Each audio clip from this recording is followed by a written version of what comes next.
안녕하십니까, 베르지트입니다. 제가 최근에 개발을 저에게 의뢰하려고 하는 클라이언트와 미팅을 했습니다. 그런데 이런 질문을 해요. 본인의 이제 따님이 지금 이제 컴퓨터공학과에 다니면서 이 프로그램에 대한 코딩을 이제 전공을 하고 있다고 합니다.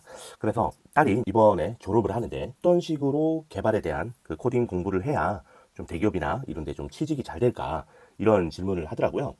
그래서 솔직하게 냉혹한 현실에 대해서 말씀을 드렸는데, 이제는 지금 보시는 GPT 같은 AI 툴이 워낙 잘 되어 있다 보니까 이제 대학을 갓 졸업한 주니어 개발자들을 채용을 하려고 하는 대기업이 잘 없다. 예전에는 개발 프로그램 개발을 전공을 해서 좋은 대학만 나와도 이력서만 넣으면 아무리 작아도 한 5천, 6천에서 시작할 수 있는 대기업에 취직이 가능했는데, 요즘에는 AI 툴이 워낙 잘 돼 있다 보니까 프로젝트를 개발하는 한 시니어급들이 주니어 개발자에게 시켜서 결과물을 받는 것보다 여기 안에 자신이 원하는 것을 입력을 해서 GPT가 코딩을 하게끔 만들어 가지고 그 개발 코드를 쓰는 이런 경향이 또 많이 있더라고요. 그리고 최근에는 뭐 LG라든가 이런 데서도 오픈 소스로 AI 툴을 무료로 배포한 것도 좀 있고, 그러다 보니까 이제는 주니어 개발자들이 설 수 있는 곳이 점점 줄어드는 것 같아요. 이제는 포트폴리오나 이런 것들도 AI 툴을 사용해서 코딩을 해오면 아예 그냥 탈락을 시켜버리는 이런 것들도 많이 늘어나고, 그래서 제가 그 말씀을 드렸어요. 이제는 뭐 주니어 개발자로서 좀 개발을 하기 위해서 취직을 한다 그러면 주니어 개발자들은 대기업은 가기 힘들고 경력을 좀 4, 5년 이상 쌓아서 경력직으로 해서 들어가거나, 아니면 더 쌓아서 뭐 시니어급으로 해서 들어가거나, 뭐 둘 중에 하나인 것 같다. 그럼 주니어들은 어디에서 경력을 쌓느냐? 비싼 개발자들을 데리고 쓰지 못하는 중견기업이라든가 중소기업, 아니면 스타트업 이런 데서 주니어 개발자들을 많이 채용을 하고 있다, 이런 말씀을 드렸어요. 그래서 제가 하나의 팁으로 드렸던 게 뭐냐면, 그러면 어차피 내가 내 몸값을 올리기 위해서는 가장 중요한 거, 주니어급과 경력직, 시니어급들이 차이가 나는 가장 큰 차이는 프로젝트를 개발을 할 때 기획을 할 수 있느냐 없느냐, 그리고 실제적으로 소비자들에게 이 프로그램이 전달이 됐을 때 그들을 만족시킬 수 있는지 없는지, 또 사회에 꼭 필요한 프로그램인지, 이런 것들을 볼 수 있는 능력, 그리고 이런 것들을 기획하고 만들어낼 수 있는 그런 능력들을 더 선호한다. 그래서 그런 능력을 좀 키워가면서 코딩에 대한 부분들은 이제 GPT나 제미나이 같은 AI 툴을 사용을 해서 계속 하다 보면 어떠한 프로젝트를 개발을 할 때 어떤 식으로 기획을 하고, 또 어떤 식으로 프로그래밍을 해 나가며 UI는 어떻게 짜고 UX는 또 어떻게 만들고, 조금 더 나간다면 어떻게 홍보 마케팅을 해서 어떻게 소비자들에게, 유저들에게 접근할 것인가, 이것을 머릿속으로 기획을 할 수 있는 사람과 그렇지 않은 사람에 대한 차이가 굉장히 많이 나고 있다, 이런 말씀을 드렸었는데, 그러면서 하나 아이디어가 생각이 난 거예요. 오늘부터 해 나갈 프로그램은 한 얼마 정도까지 할 수 있을지는 해봐야 알겠지만, 모든 것을 다 보여줄 수는 없으니까 과연 GPT를 사용을 해서 지금 구현하고자 하는 프로그램들의 일부 부분들을 GPT를 사용을 해가지고 코딩을 하고, 그것을 할 때 어떤 식으로 제가 기획을 하고, 어떤 식으로 질문을 하며, 어떤 식으로 이것을 구현을 해내고, 이것을 어떤 식으로 사용을 하는지, 그런 부분들을 영상으로 담아서 좀 알려드리고자 합니다. 이제는 뭐 빠른 아이들은 뭐 중고등학생 때부터 코딩을 배우고 또 실제 앱이나 웹을 만들어 보기도 하니까 그런 분들에게 좀 도움이 되고자 이 영상을 찍게 됐고, AI 툴을 잘 사용하지 못하시는 분들이 굉장히 많이 있더라고요. GPT AI 툴을 사용을 해서 또 다양한 프로그램을 또 한번 만들어 보려고 합니다. 자, 지금 보시는 바와 같이 GPT가 있습니다. 여기 한번 물어볼게요. 제가 이렇게 질문을 던집니다. GPT야, 내가 너와 함께 개발 프로젝트를 함께 진행하려고 해. 너에게 어떤 식으로 질문을 하면 네가 나의 의도를 잘 아는 상태에서 개발 코딩이 가능할까? 이런 식으로 질문을 한번 해보도록 하겠습니다. 자, GPT가 뭐라고 대답을 하는지를 한번 보도록 하겠습니다. 불과 몇 초가 지나지 않았는데 굉장히 디테일하게 답변이 나오고 있습니다. 자, 한번 볼게요. 좋은 질문이야. 좋은 질문이야. 우리 둘이 정말 효율적으로 개발 프로젝트를 진행하려면 너의 의도와 요구사항을 나에게 정확히 전달해주는 게 핵심이야. 자, 여기 보셨죠? 정확히 전달해야 된다. 그래서 아래에 구조화해서 질문하면 내가 더 빠르고 정확하게 도와줄 수 있어. 자, 어떤 것을 얘기를 해야 될까요? 첫 번째, 무엇을 만들고 싶은지 요약을 해서 한 문장으로 전달해 달라. 예를 들자면 뷰 기반으로 프로젝트 관리 툴을 만들고 싶어 라고 하든지, 뷰를 사용할 거야, 아니면 파이썬을 쓸 거야, 고를 쓸 거야, 뭐 자바스크립트로 만들 거야, 노드.js를 할 거야 등등등, 이러한 내가 어떤 툴을 사용해서 할 거다라는 것이 먼저 핵심이라는 거죠. 두 번째, 기능에 대한 설명. 특히 아까 제가 말씀드렸죠. 기획자처럼 써줘야 된대요. 기획. 이 프로젝트를 기획하는 사람처럼 만들어줘야 된대요. 왜 필요한지, 이 기능이 왜 필요한지, 어떻게 동작을 해야 되는지, 그리고 사용자 입장에서 어떻게 보여야 하는지. 와, 제가 이거 먼저 물어보고 한 거 아니거든요. 제가 한 얘기랑 똑같이 하죠. 왜냐하면 저도 이것을 가지고 프로젝트를 개발을 하다 보니까 이게 꼭 필요하더라고요. 이 방식으로 질문하니까 오히려 내가 원하는 답을 잘 얻었어요. 그래서 저는 그런 것을 가지고 얘기를 했는데 얘도 똑같이 얘기를 하네요. 와, 신기합니다. 사용자는 프로젝트를 출고할 수 있어야 하고 각 프로젝트마다 투두를 만들어서 등록할 수 있어야 해. 투두는 계획 진행 중 완료로 상태 변경이 가능해야 해. 상태 변경 히스토리를 자동 저장해줘. 야, 이런 식으로 내가 원하는 것을 만들고 그것을 소스 코드로 만들어줘 라고 얘기를 해야 되는 겁니다. 지금은 기본 컴포넌트 기본 틀만 만든 상태야. 파이어베이스랑 연동까지 완료했고 백엔드는 뭐뭇을 쓰고 있어. 나의 현재의 개발의 어떤 진행 상태까지 어디까지 내가 되어 있는지를 또 알려줘야 되네요. 그리고 특정한 기술 스택 어떤 것을 쓸 건지, 뭐 예를 들어서 UI를 만들 땐 부트스트랩의 몇 번째 버전까지 쓸 건지, 이렇게 하면 부트스트랩도 뭐 4점대가 있고 5점대가 있잖아요. 그리고 5점대에서도 어떤 것이 기능이 구현되는 게 있고 안 되는 게 있어요. 그리고 또 이번에 알게 된 건데, 내가 만약에 노드.js를 쓴다라고 하면 몇 번째 버전을 쓰느냐에 따라서 노드.js의 버전 충돌이 일어날 수 있기 때문에, 버전 충돌이 일어나면 제대로 작동을 안 하게 되니까요. 이런 부분들도 염두에 두고 해야 되기 때문에 구체적으로 내가 사용하는 툴이 뭔지 버전까지 적어주면 더 정확하게 알려줍니다. 그리고 원하는 방식이 액션인지 아니면 패치로 하는 건지 등등등 마지막에 구체적으로 요구를 해야 돼요. 투두를 추가하는 부분에 소스 코드를 만들어줘. 프로젝트를 접는 아코디언 기능을 완성해줘. 상태 변경 시 히스토리 저장 로직을 만들어줘. 등등등의 구체적인 질문을 해야 됩니다. 이것을 종합하면 이렇게 나온다고 하네요. GPT야. 뷰3 보트스트랩 5 기반으로 프로젝트 관리 앱을 만들고 있어. 각 프로젝트마다 투두 리스트가 있고 각 투두는 우선순위와 상태, 계획 진행 중 완료를 가지고 상태를 바꿀 때마다 히스토리에 자동 저장하고, 현재는 뷰 템플릿만 만들어둔 상태야. 히스토리 자동 저장 기능을 파이어 베이스로 연동해서 만들어줄 수 있어. 이런 식으로 해주면 최대한 내가 의도한 대로 정확하게 코딩을 해서 줄 수 있다라고 얘기를 합니다. 야, 정말 신기하죠? 제가 더 신기하네요. 먼저 질문을 던져본 것도 아닌데 내가 생각한 거를 거의 뭐 90% 이상 비슷하게 얘기를 하고 있습니다. 여기서 보는 것처럼 지금 주니어 개발자들이, 지금 코딩을 배우시는 분들이 이제는 사람이 AI보다 낫다. 이제는 아닌 것 같아요. 예전에 제가 GPT가 2점대 버전 때까지 나왔을 때 써봤는데 그때는 별로 유명하지 않았어요. 예. 저도 써보면서 뭐야 이게 혼자 하는 게 더 낫겠네. 오히려 막 못 알아듣고 엄한 걸로 만들고 막 이러니까 짜증도 나고 그랬거든요. 근데 3.5 버전 이상 나오고 지금 4점대 버전을 쓰게 되잖아요. 예전하고는 정말 많이 다릅니다. 그리고 GPT가 다르고 제미나이가 또 달라요. 그래서 저는 GPT랑 제미나이를 좀 번갈아 가면서 쓰고 있는데 뭐 두 개를 다 해서 비교 분석하는 거는 다음에 한번 해보도록 하고, 지금은 GPT를 가지고 코딩을 해보는 그런 영상을 한번 만들어 보도록 하겠습니다.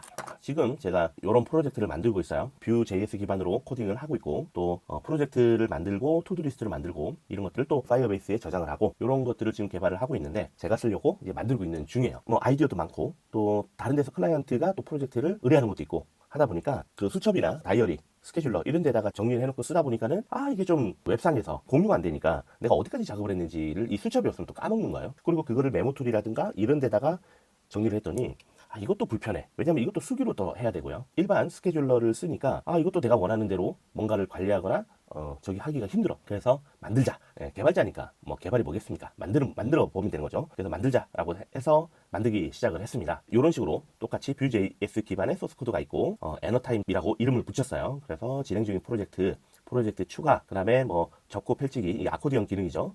단체 프로젝트에 대한 설명, 히스토리, 계획 중이냐, 진행 중이냐, 완료되었냐, 또 취소했냐, 이제 우선순위, 이제 투두리스트의 우선순위, 그리고 진행 기록을 어디까지 진행했는지 기록을 하고요. 그 다음에 이런 것들도 다 시간 타이밍을 다 체크하고, 완료된 거는 완료된 걸로 또 표시해주고, 그리고 취소되는 거는 또 취소됐다고 표시해주고, 그래서 이런 식으로 계속 개발을 해왔습니다. 자, 그래서 지금까지 개발된 내용들이 여기에 이런 식으로 있어요. 이런 식으로 있고, 여기에 보시면은 이제 완료된 항목에 보시면 프로젝트 리스트 만들기, 그래서 상태 변경, 경과 시간 기록, 진행 상황 메모 뭐 등등도 이렇게 나오죠. 그리고 완료된 시간도 계산을 해주고, 계산을 해달라 했더니 처음에는 이렇게 잘못 나왔어. 그래서 이거를 또 수정을 한 거죠. 시간 계산에 대한 수정을 했고, 그리고 완료됐다 하더라도 또 이 부분을 다시 재개해서 추가적으로 업데이트를 해야 될 수도 있어요. 그래서 완료된 항목을 다시 추가할 수 있도록 기능을 넣었고요. 그리고 투두 리스트의 종속 항목 만들기라고 했는데, 이거는 진행 상태 기록에 대한 이런 식으로 기록이 있으니까 이건 굳이 필요 없을 것 같다 해서 일단은 취소를 시켰어.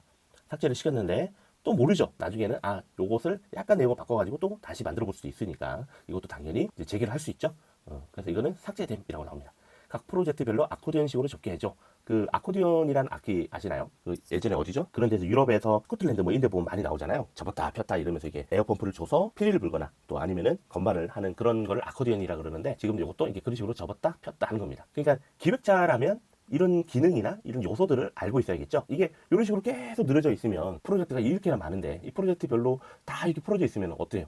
내가 찾으라는 것도 한참 뒤에서 찾아야 되잖아요. 그래서 지금 현재 당장 안 한 거는 아코디언으로 이렇게 접어두는 거예요. 이것도 기획자가 어떻게 기획을 하느냐에 따라서 UI가 이뻐질 수도 있고 어지러워질 수도 있고 막 그렇습니다. 자, 지금 제가 하려고 하는 거는 뭐냐면 여기 보시면 이제 수정이 있어요. 수정. 이것을 누르면 이 프로젝트 명이 수정이 되는 거예요. 그리고 수정을 하고 여기도 프로젝트 설명인 이제 또 수정하는 기능이 있고요. 자, 근데 이 프로젝트가 지금 수정이나 뭐 이런 것들은 다 있는데, 그리고 진행 중 이렇게 상태 변경이 있고, 그 다음에 여기 밑에 투두 리스트 넣고 우선순위 넣고 또 투두 추가 이런 기능이 있어요. 자, 그리고 투두 리스트는 또 어떤 게 있냐면 투두 리스트 이름이 있고 우선순위가 있고요. 그리고 우선순위를 또 변경할 수 있는 게 있어요. 그리고 현재 상태, 계획이나 진행이나 완료냐, 그리고 여기는 또 삭제 기능이 있고 진행 추가 기록이 있어요. 추가를 하면 요 밑에 이렇게 달리는 거예요. 그리고 이제 시간, 언제 했는지 이 시간도 중요하니까. 그러면 내가 하나의 프로젝트를 완성을 하는데 얼마의 시간이 걸리는지를 알 수가 있어. 그럼 내가 어디 제안서에 넣을 때 예를 들어서 어디에서 학습 스케줄러를 만들어주는 오다가 나왔어요. 거기다 제안서를 넣어. 그럼 거기에서는 그 사람들은 뭐 60일 안에 만들고 싶어. 근데 나는 이미 이 프로젝트를 한번 데모 사이트지만 한번 해봤어. 근데 해보니까 한 40일 정도 걸린 거야. 시간적으로 우위에 있게 되잖아요. 그리고 나는 이미 데모 사이트가 있어. 그럼 데모 사이트를 보여주면서 제안서를 줄 수 있죠. 그리고 어디 취직을 하더라도 내가 이미 이런 프로젝트를 해본 것하고 해보지 않은 것하고는 많이 다르거든요. 여기에서도 수정하고 삭제하고 이런 기능들이 있어요. 근데 이것을 보면 좀 되게 좀 이렇게 가로줄 정렬도 좀 안 맞는 것 같고 여기 크기도 다르고 그죠? 그리고 이게 좀 한 군데 좀 모여 있으면 좀 좋을 것 같은데 막 다 떨어져 있어. 지금 내가 생각했던 거는 이제 요것을 한번 만들어 볼게요. 지금 이렇게 우선순위를 좀 높이면 제일 위로 올라갑니다. 자, 요까지 만들었어요. 우선순위를 높이면 제일 위로 올라가는 요 기능입니다. 제가 이제 여기서 개발하고자 하는 것들은요. 여기 프로젝트, 투두리스트, 진행 기록 등의 크루드를 통합하는 거예요. 자, 크루드가 뭔지 모르겠다. 1번, 댓글로 1번 넣어주시고. 자, 크루드는 크리에이트, 리드, 업데이트, 딜리트의 약자입니다. 네. 코딩을 하시는 분들이라면 많이 들어본 얘기일 거예요. 지금 보시면 생성, 크리에이트, 이게 생성이죠, 생성. 이게 생성입니다, 생성. 그리고 프로젝트 이름 추가하는 게 생성이에요. 이게 생성입니다.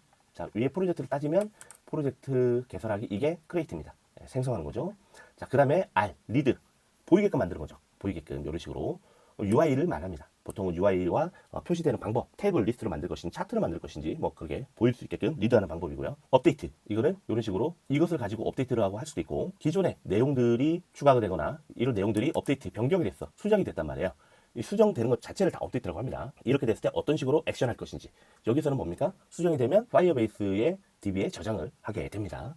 업데이트, 그다음 딜리트, 삭제됐을 때 어떻게 처리할 것인지, 이 부분을 다 합해서 크루드라고 합니다. 크루드 잘 기억을 해주시고요. 이것을 좀 통합해보고 싶어요. 좀 일목요연하게 하나로 만들고 싶어. 그래서 어떤 형태로 만들려고 생각했냐면 아이콘이나 혹은 다른 설정 아이콘, 배지 이런 것들로 좀 바꾸고, 그다음에 이 아이콘과 배지를 클릭했을 때 롤 다운 메뉴를 통해서 이 크루드를 선택하게끔 그렇게 바꿔보려고 해요. 그러면 어떠한 UI가 좋을까? 그럼 내가 생각을 해도 되지만 이미 만들어 놓은 데모 사이트에서 저런 기능 한번 써보면 좋겠네 라고 생각할 수 있는 그런 게 있잖아요. 그래서 저는 주로 소프트 UI라고 하는 이 데모 사이트가 있어요. 무료 버전도 있고 유료로 상업적으로 사용을 하려면 유료 버전을 구매를 하면 상업적으로 사용을 할 수가 있습니다. 여기에 이런 식으로 UI들이 많이 나와 있어요. 여기에서 아이디어를 좀 많이 얻습니다. 또 어떤 분들은 다른 사이트에서도 아이디어를 얻을 수 있고, 기존에 네이버나 이런 데서 있는 것들을 가지고 아이디어를 얻을 수도 있죠. 이거는 나중에 그 네이버나 이런 데서 있는 기능들을 내 거에다가 좀 넣을 때 어떤 식으로 쓰면 좋을지 그거를 또 한번 영상으로 알려드리도록 하겠습니다. 그래서 롤 다운 메뉴는 여기에 있는 이 점점점, 이것을 한번 사용해 보도록 하겠습니다. 여기 데모 사이트에 보시면 요거를 누르면 이런 식으로 액션, another action, something else here 이렇게 기본 메뉴가 이렇게 나와 있는데, 이것을 제가 만들고 있는 에너타임 요 플랫폼에 요걸 한번 적용해 보도록 하겠습니다. 이런 데모 사이트가 좋은 점은 소스 코드가 전부 오픈이 되어 있다는 거고, 이것을 자기에 맞게끔 커스텀해서 사용을 할 수 있다는 겁니다. 좀 전에도 말씀드렸지만 상업적으로 사용하시려면 유료 라이센스를 구매를 하셔야 되고요. 그냥 혼자서 쓸 거면 무료 버전도 사용이 가능한 걸로 알고 있습니다. 그럼 이게 어떤 식으로 구현되어 있는지 한번 찾아보도록 할게요. 자, 이것을 찾아보니까 드롭다운 메뉴가 이렇게 있고, 그 다음에 아이콘 이름은 FA 아이콘으로 해서 이렇게 쓰는 것 같습니다. 그리고 이것을 클릭을 했을 때 쇼 기능을 써서 쇼 메뉴라고 해서 아래쪽에 있는 이것을 보여주는 것 같아요. 근데 이거는 이제 여기 개발자 사이트에서 만든 거고, 저는 이것을 그대로 쓰는 것이 아니라 요것을 응용해서 GPT한테 넣어볼 예정입니다. 요 기능을 핵심적인 내용만, 요 아이콘을 썼다라는 것과 드롭다운 메뉴를 썼다라는 거, 이렇게 드롭다운 했을 때 메뉴가 나온다는 거, 요것만, 이 컨셉만 가지고 가고 소스 코드를 가져가는 게 아니고 이 컨셉만 가지고 가서 GPT한테 명령어로 입력을 해서 저희 사이트에 이쪽에다가 적용을 한번 해보도록 하겠습니다. 자, 그러면 처음에 무엇을 만들고 싶은지를 이제 얘기를 해야 됩니다. 두 번째로는 이 기능에 대한 설명, 어떤 식으로 동작해야 되고 이런 것도 쓰고, 그 다음에 현재 어떤 식으로까지 개발이 되어 있는지, 그 다음에 뭐 원하는 기술 스택 이런 식으로 해줘 라는 것과 구체적인 요청, 소스 코드를 어떤 식으로 잡아줘, 이런 식으로 명령어를 내립니다. 이것을 기반으로 한번 만들어 보도록 하겠습니다.